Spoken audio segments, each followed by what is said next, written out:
ABC 10 News at 5 starts right now. President Biden rolling out his national strategy to get the coronavirus pandemic under control, from vaccines to travel requirements, the executive actions he signed just today.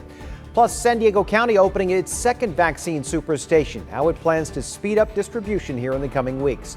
And the search continues for a missing Chula Vista mother of 3. She was last seen 2 weeks ago. What her family and friends are asking the public to do every day until she's found. ABC 10 News at 5 starts now. And good evening. I'm Steve Atkinson. I am joined remotely by my co-anchor Lindsay Pena. We'll be checking in with her shortly. But first, San Diegans eligible to receive the COVID-19 vaccine, they are clamoring to get an appointment, but demand is far outpacing supply. In just the last 48 hours, the county did receive 173,000 vaccines. Now, this comes as a second vaccination superstation opened today in Chula Vista.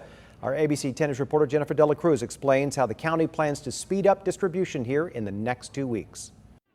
If you booked an appointment at the vaccination superstation in the South Bay, you were one of the lucky ones. The site that opened Wednesday is the second superstation run by the county, and they chose Chula Vista for a reason. It's the most important site right now, being down in the South Bay area, which has been hit extremely hard. The county as a whole is struggling to keep up with demand for the vaccine. There's considerable uncertainty about how many you will get or when you will get them. Here's the timeline from the county. Starting today, 1,800 people are getting vaccinated per day at the South Bay Superstation.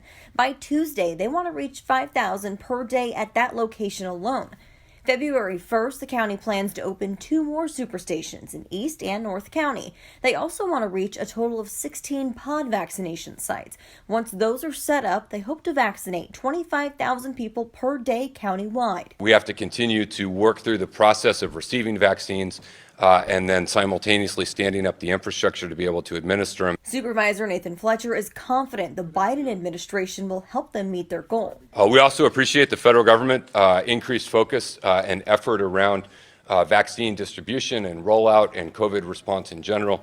And we think that this will help us as we move forward. People who fall under Tier 1A are encouraged to make an appointment for the South Bay Station online. Anyone without an appointment will be turned away. Jennifer Dela Cruz, ABC 10 News. So far, more than 152,000 people in San Diego County have been vaccinated for COVID-19, and just over 29,000 have been fully vaccinated, meaning they received both shots. Scripps Health is now vaccinating patients 65 and older, but many of them are encountering problems trying to sign up for an appointment. ABC 10 News reporter Rena Nakano shows us the issue and what's being done to improve the system. Thousands of people took advantage of the first week of the 65 and over COVID vaccine availability at Scripps Health Systems. The rollout went very, very well. But many people are saying these are the lucky few. Earlier in the week, Scripps first contacted 8,000 patients who have a primary care physician through their MyScripps app, urging people to make a vaccine appointment.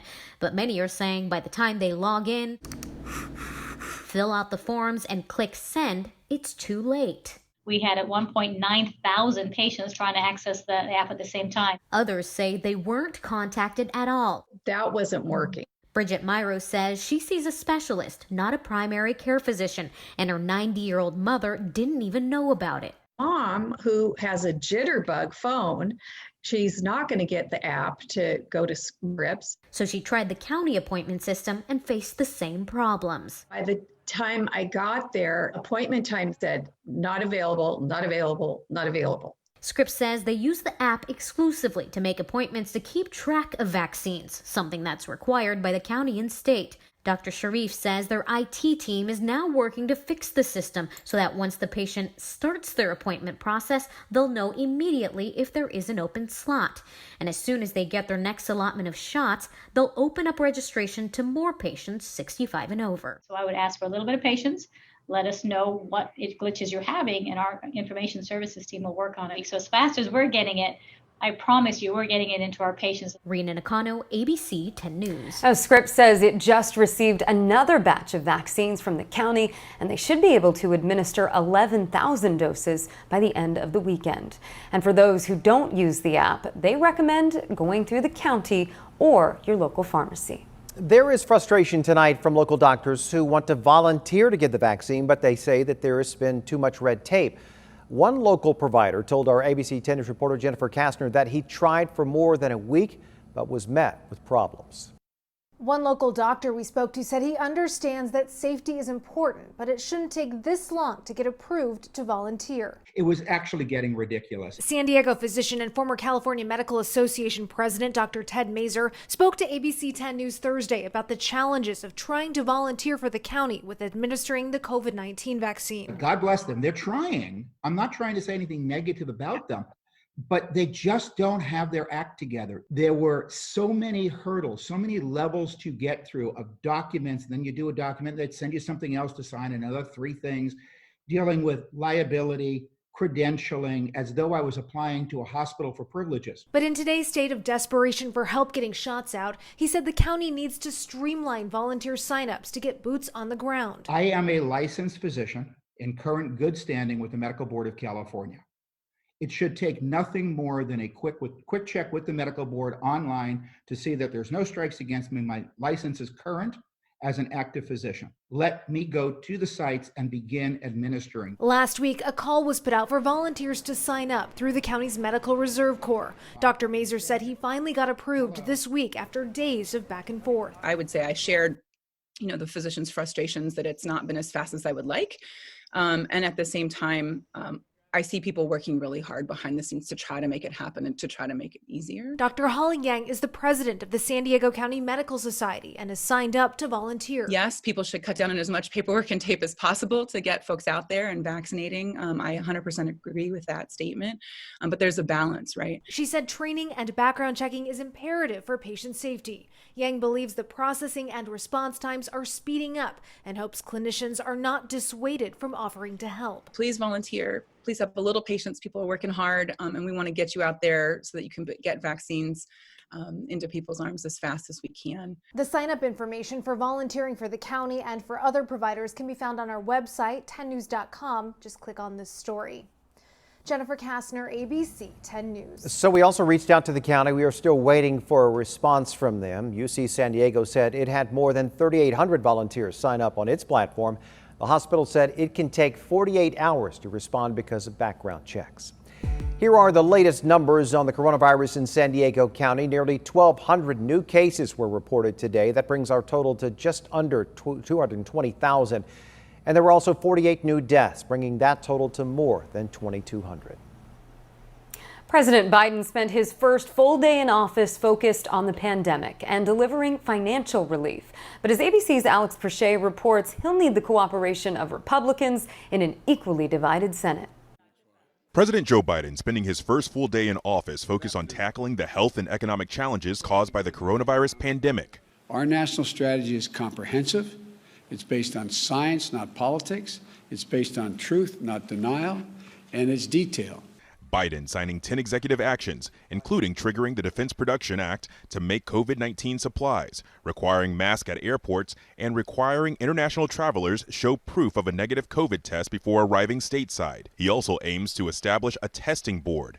These plans come on the heels of Biden having the U.S. rejoin the World Health Organization. This afternoon, Dr. Anthony Fauci at the White House briefing with this prediction. If we get the majority of Americans, 70 to 85% vaccinated by then, we could have a degree of herd immunity that would get us back to normal. The best case scenario for me is that we'd get 85% of the people vaccinated by the end of the summer. Meanwhile, in the new democratically controlled Senate, the Republican minority leader seizing on Biden's invitation for unity. So our side is ready to share ideas and work with the Biden administration, but also criticizing the new president for using executive orders to rejoin the Paris Climate Accord and cancel the Keystone XL pipeline. On the Biden administration's very first day, it took several big steps in the wrong direction.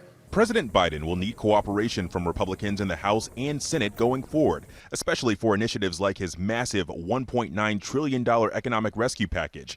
Democrats hold a majority in the Senate only through a tie-breaking vote of Vice President Kamala Harris, so getting that relief bill passed won't be easy. And the second impeachment trial for former President Donald Trump for inciting the January 6th riot on Capitol Hill could start any day. The question is, are there questions about how a trial will proceed? But we are ready. Democrats don't want the trial to slow down their legislative agenda. They say they'll have to walk and chew gum at the same time. But in order to convict Trump, they'll have to have 17 Republicans vote along with them. Alex Perche, ABC News, Capitol Hill. If you drove on the 5 through San Ysidro this afternoon, you may have spotted this banner.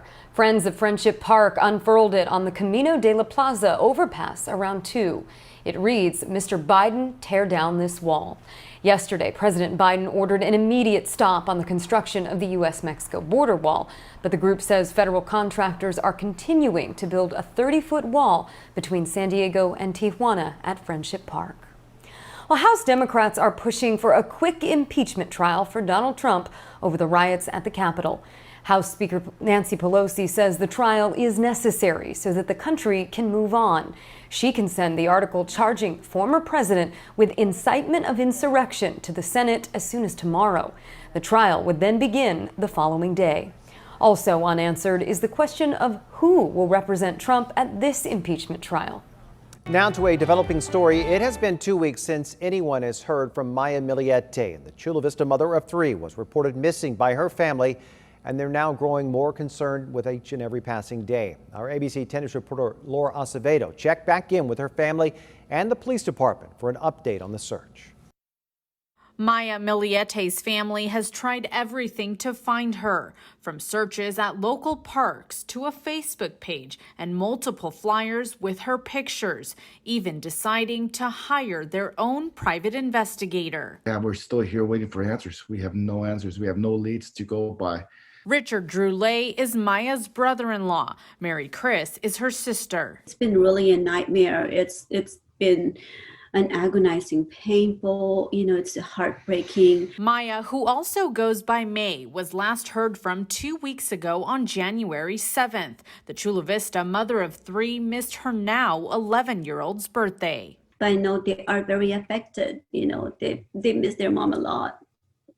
Her 11-year-old has been really quiet. I know they're suffering. Maya's car is still at home. There's been no activity on her bank statements, and her phone goes straight to voicemail. ABC 10 News spoke to her husband Thursday, who said he spent hours Wednesday night working with detectives from Chula Vista Police, trying to find his wife, saying he is grateful for all of the search efforts. Her family and friends now asking the community to join them in a prayer chain at 5:01 every evening until she is found, the time representing her birthday, May 1st. See a little prayer for her so she can return to us and to her 3 children. In Chula Vista, Laura Acevedo, ABC 10 News. A spokesperson for the Chula Vista Police Department tells ABC 10 News they are still actively investigating the case and are concerned that the mother of 3 has not returned home. Anyone with any information is asked to call Chula Vista Police or Crime Stoppers.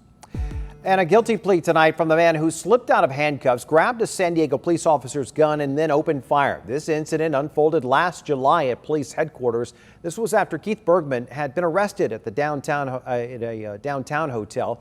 He was sitting inside a patrol SUV when he managed to break out, get his hands on a gun that was inside an officer's bag.